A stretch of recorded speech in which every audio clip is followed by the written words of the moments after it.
मणिपुर में भीषण संघर्ष चल रहा है। एक लड़ाई मणिपुर की धरती पर हो रही है और दूसरी भारतीय मीडिया के मंच पर। साजिश गहरी है, ग्राउंड पर भी और टेलीविजन स्क्रीन पर भी। बम मणिपुर की घाटी पे गिरती है, लेकिन उसका धुआं पहाड़ों से होकर टेलीविजन के स्टूडियो तक पहुंच जाता है। मणिपुर में जो हो रहा है वो बेहद दर्दनाक और खतरनाक है, लेकिन मीडिया में जो हो रहा है वो इससे भी अधिक हानिकारक है।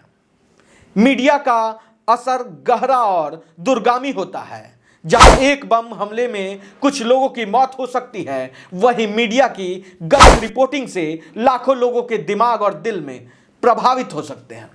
इसलिए युद्ध जैसी स्थिति में मीडिया का निष्पक्ष और तटस्थ रहना न केवल आवश्यक है बल्कि अनिवार्य भी है। दुर्भाग्य से वर्तमान में मीडिया का व्यवहार इसके ठीक विपरीत है। जो हो रहा है वो न केवल गलत है बल्कि राष्ट्रीय हितों के भी खिलाफ है। म्यांमार की सीमा पर बसे भारत के अत्यधिक संवेदनशील राज्य मणिपुर के हालात पिछले 1.25 साल से गंभीर बने हुए हैं, लेकिन बम बंदूकों और गोलीबारी से छत विछत त्रस्त अशांत, भयाकांत और आक्रोशित मणिपुर में ताजा ड्रोन हमले को लेकर नया और गंभीर विवाद खड़ा हो गया।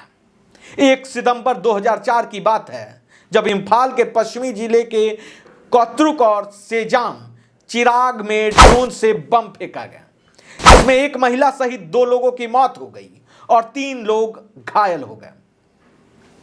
इस घटना के बाद घाटी में रहने वाले मैतेई समुदाय ने पहाड़ी इलाकों में रहने वाले कुकी जनजाति को जिम्मेदार ठहराया। दूसरी ओर रिपब्लिक टीवी के प्रधान संपादक अर्णव गोस्वामी ने इन हमले के पीछे विदेशी ताकतों, खासकर चीन और अमेरिका का हाथ बताया। हालांकि रिपब्लिक टीवी द्वारा दिखाई गई कुछ तस्वीरों को द क्विंट ने 2007 की पुरानी तस्वीर बताते हुए झूठ का पर्दाफाश किया। द क्विंट ने कहा कि रिपब्लिक टीवी ने मणिपुर हिंसा से जुड़ी पुरानी और असंबंधित तस्वीर शेयर की। बहरहाल आपको बता दें कि उनके ही समुदाय के एक संगठन आरमबाई तंगोल को जिम्मेदार ठहराते हैं।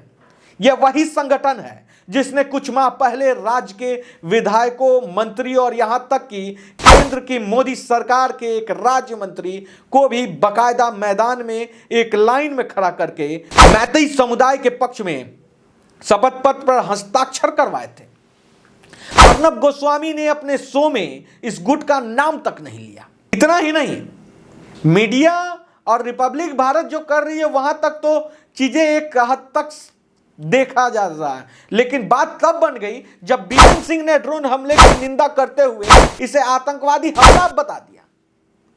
उन्होंने कहा कि यह आतंकवादियों का कुकृत्य है। उन्होंने इन हमलों की जांच के लिए एक उच्च स्तरीय समिति का गठन कर दिया। सरकारी आंकड़ों के अनुसार 3 मई 2023 से कुकी और मैतेई समुदाय के बीच जारी हिंसा में अब तक 226 लोगों की मौत हो चुकी है और 65,000 से अधिक लोग बेघर हो चुके हैं।